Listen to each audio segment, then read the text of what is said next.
Everyone, again we are going to start with the third chapter of the social studies book for class 7. The name of the book is VNR People. So the chapter name is the Delhi Sultanate.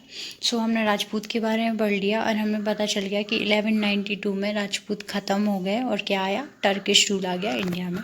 So now we are going to start with the Turkish rule. Okay, the foundation of the Turkish rule in India was made by Muhammad Ghori. Prithviraj को हरा के मोहम्मद गौरी आ गया with his victory in the second battle of Talayan 1192 में हुआ था जो. Owing to the fact that he passed away without leaving any heir. अब जो हेयर का मतलब क्या होता है, कोई राजगद्दी पे बैठने वाला उसका कोई बेटा नहीं था तो वो मर गया. पास्ड आउट, ही पास्ड आउट मतलब ही पास्ड अवे मतलब वो मर गया. विदाउट लिविंग एनी हेयर मतलब कोई भी राजगद्दी पे जो नेक्स्ट बैठने वाला है वो कोई नहीं छोड़ के गया, उसका कोई बेटा नहीं था. His territories in India were left in the hands of the Turkish slaves. जो उसके स्लेव्स थे, जो टर्किश ओरिजिन के स्लेव्स थे, उनके हाथों में पूरी प्रॉपर्टी चली गई मोहम्मद गौरी की. Of these territories which were grouped into 4 regions. और उसकी जितनी भी टेरिटरीज थी मोहम्मद गौरी की वो 4 भागों में बट गई. The Delhi rain region were left under Qutbuddin Aibak. Qutbuddin Aibak जो था वो मोहम्मद गौरी का कौन था, स्लेव था, तो उसके अंदर क्या चली गई, उसकी सारी टेरिटरीज चली गई. He then went on to establish the Mamluk dynasty. Mamluk dynasty किसने बनाई, कुतुबुद्दीन ऐबक ने. एंड मामलुक डायनेस्टी को स्लेव डायनेस्टी भी बोलते हैं चूँकि वो स्लेव्स के द्वारा बनाई गई थी. कुतुबुद्दीन ऐबक उसका स्लेव था इसलिए देव और दिल्ली सल्तनत की स्थापना होगी. Some of the literary sources used on this period are Minhaj Siraj, Tabaqat Nasiri, Ziauddin बबस, Tarikh Firoz Shahi, Isami's Futuh Salatin Salatin and the writings of Ibn Battuta. तो ये सब है मिनार सिराज. ये जो 4-5 सोर्सेज हैं तो ये दिल्ली सल्तनत को पढ़ने में पढ़ते हैं इनके द्वारा हम, ठीक है. ये इब्न बतूता और बरनी बहुत ही इम्पोर्टेंट है दिल्ली सल्तनत को पढ़ने के लिए. तो ये कुछ सोर्सेज हैं, बहुत इम्पोर्टेंट है. नाउ मामलुक डायनेस्टी क्या थी, देखो. Mamluk dynasty soon after taking control of the Delhi region Ghori's Indian territories. Mohammad Ghori की जो टेरिटरीज थी वो कुतुबुद्दीन ऐबक के कंट्रोल में आ गई.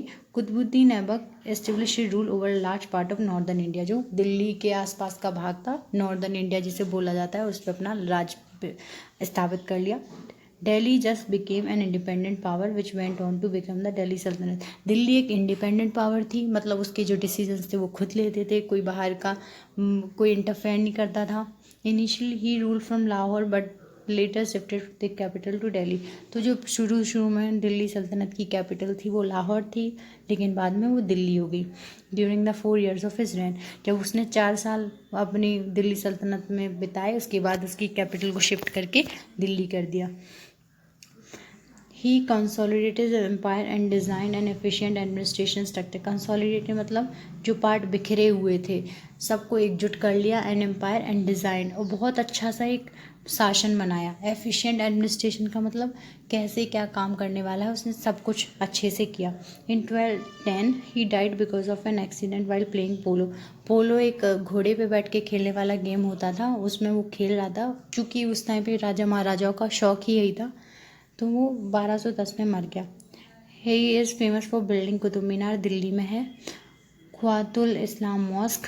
ही is also known as Lakh Bakhsh which means giver of hundreds and thousand. देखो उसने क्या बनाया, जो 2 बिल्डिंग्स बनाई वो थी कुतुब मीनार, ये दिल्ली में है. ख्वातुल इस्लाम मॉस्क, ये 2 चीज़ें बनाई और उसको क्या नाम दिया गया, कुतुबुद्दीन ऐबक को लाख बख्श, मतलब जिसने बहुत सारी चैरिटी में दान करने वाला था, इसलिए उसको लाख बख्श बोला गया. It took almost a century for the rulers of Delhi sultanate to secure their kingdom owing to many different problems. अब कुतुबुद्दीन ऐबक मर गया, अब बहुत ज़्यादा परेशानी हो रही थी कि अब कौन आएगा, कौन थ्रोन पे बैठेगा, राजगद्दी किसको मिलेगी. इसमें बहुत सारी problems I. These included many Mongol attacks. Mongol भी बहुत सारे इंडिया पे अटैक कर रहे थे दिल्ली सल्तनत पे, ठीक है. From the north west disturbances from the Rajputs and other defeated rulers who tried to regain their independence. राजपूत्स भी अटैक कर रहे थे, ठीक है. पृथ्वीराज चौहान तो मर गया था, लेकिन राजपूत के कुछ लोग बचे हुए थे, कुछ क्लैंस जो कि अटैक कर रहे थे दिल्ली पे ताकि उन्हें दिल्ली मिल जाए. मंगोल जो अभी मुगल कहे जाते हैं वो अटैक कर रहे थे. तिमुरिड्स कह सकते हैं basically. However, these sultans managed to consolidate their empire and expanded it to the Deccan. लेकिन जो भी दिल्ली सल्तनत के एम्पायर थे उन्होंने क्या किया, उन्होंने अपने एम्पायर को एकजुट कर लिया, एकजुट करके उन्होंने चलाया, अच्छे से पॉलिसीज़ बनाई और बहुत फैलाया, दक्कन तक फैल गया। ठीक है, इल्तुतमिश जो था वो 1210 से 1236 तक आया। जब कुतुबुद्दीन ऐबक मर गया तो कौन आया, इल्तुतमिश। इल्तुतमिश जो था is considered the real ruler of the Delhi सल्तनत, उसको रियल रूलर कहा जाता है। उसने सब पॉलिसीज़ बनाई, एडमिनिस्ट्रेशन बनाया, शासन चलाया। He succeeded Qutubuddin Aibak who was his father in law. ससुर था इल्तुतमिश का Qutubuddin Aibak. Iltutmish was the an able leader who tried to tackle the problem faced by the Delhi सल्तनत। इल्तुतमिश अच्छा रूलर था, इसीलिए उसने क्या किया, जो सारी प्रॉब्लम्स आ रही थी दिल्ली सल्तनत में उन्हें सॉल्व करने की कोशिश की, हल करने की कोशिश की। First he establish control over the territories they had lost after Aibak's death. फिर जो कुतुबुद्दीन ऐबक के मरने के बाद जितनी भी जगह उन्होंने दूसरे ले गए थे तो उसने पहले वो छुड़ाने की कोशिश की। He also manage to advent a Mongol invasion when he politely refuse to give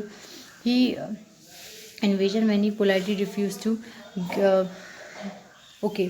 तो उन्होंने मंगोल इन्वेजन जो हो रहे थे, आक्रमण मंगोल कर रहे थे, उनसे भी छुटकारा पा लिया क्योंकि उन्होंने मना कर दिया कि he refuse to Shah of Persia who was being pursued by the Mongol ruler Genghis Khan. Shah of Persia जो था वो किस में मिला हुआ था, मंगोल में।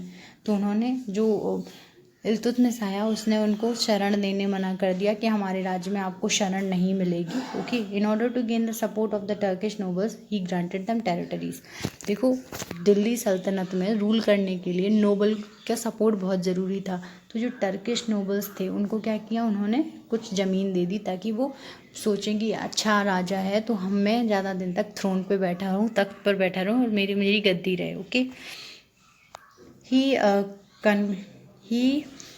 The conquest carried by the Iltutmish added the Rajput kingdom of Ranthambore, Mandur, Jalor, Bayana, Jahangir to the Sultanate। देखो, जब इल्तुतमिश ने क्या किया कि राजपूत किंगडम्स जो थे, जालोर, बयाना और जहांगीर, सब दिल्ली सल्तनत में मिला लिए। बिहार और बंगाल जो था वो भी इसका दिल्ली सल्तनत का भाग बन गया। When Iltutmish crushed the revolts that broke out in the two provinces, he was succeeded by the daughter Razia Sultana. देखो अब क्या हुआ, इल्तुतमिश का क्या हुआ, इल्तुतमिश मर गया सॉरी। और उसके बाद कौन आया, रजिया सुल्ताना उसकी बेटी थी, whom he had nominated as a successor after this death in 1236। Qutbuddin Aibak के मरने के बाद 1210 में कौन आया, इल्तुतमिश ने अपनी बेटी को थ्रोन पे बैठाया जो कि थी रजिया सुल्ताना 1236 में। ओके, अब क्या हुआ कि जो रजिया सुल्ताना थी is the only Muslim queen had ruled India. पहली बार कोई मुस्लिम क्वीन आई थी जिन्होंने इंडिया पे रूल किया था। This was unacceptable for many of the nobles in the court.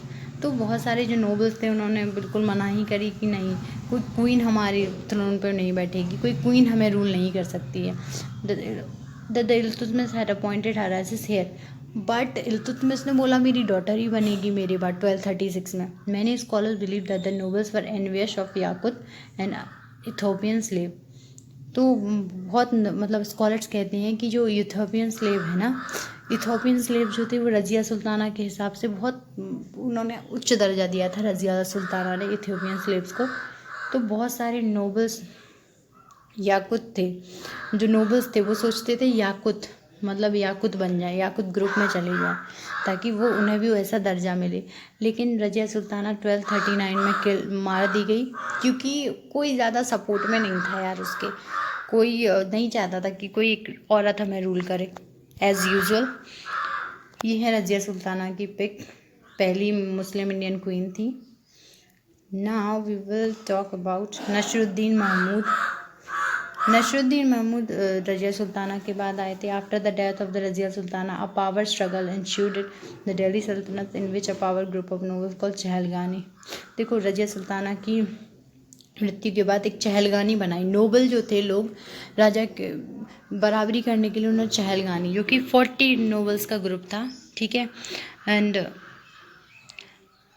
उसके नोबल्स था।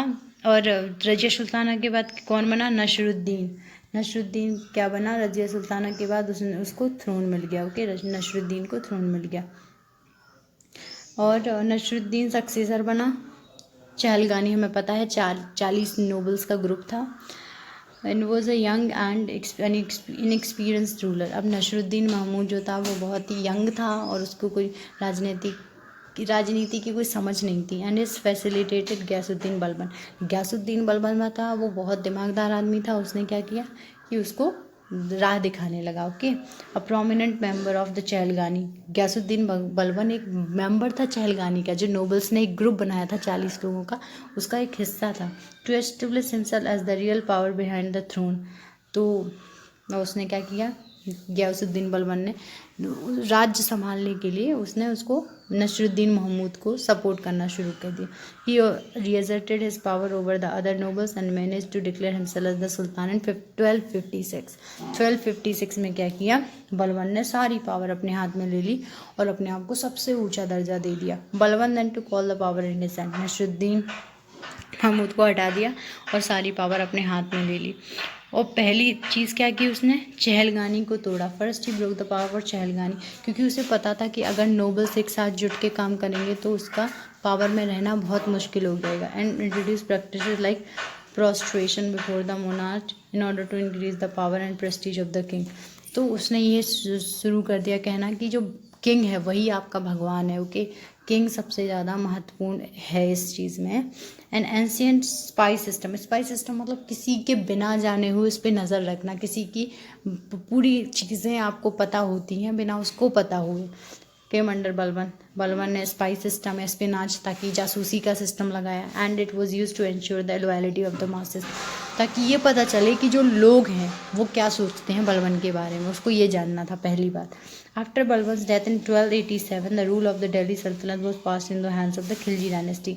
बलबन के मरने के बाद क्या हुआ, मामलुक डायनेस्टी जो थी वो ख़त्म हो गई बलबन के मरने के बाद और खिलजी डायनेस्टी आ गई। Balban had left behind weak and incompetent successor and made the foundation of the Khilji dynasty। Balban बहुत ही स्ट्रॉन्ग इंसान था, उसने बहुत अच्छा शासक था, लेकिन उसके मरने के बाद जो भी दिल्ली सल्तनत में मामलुक डायनेस्टी में थ्रोन पे बैठे लोग वो बहुत वीक थे, कमज़ोर थे, इनएक्सपीरियंस थे, उन्हें कोई मालूम नहीं था। इसलिए वो क्या हुआ कि खिलजी डायनेस्टी आ गई आसानी से।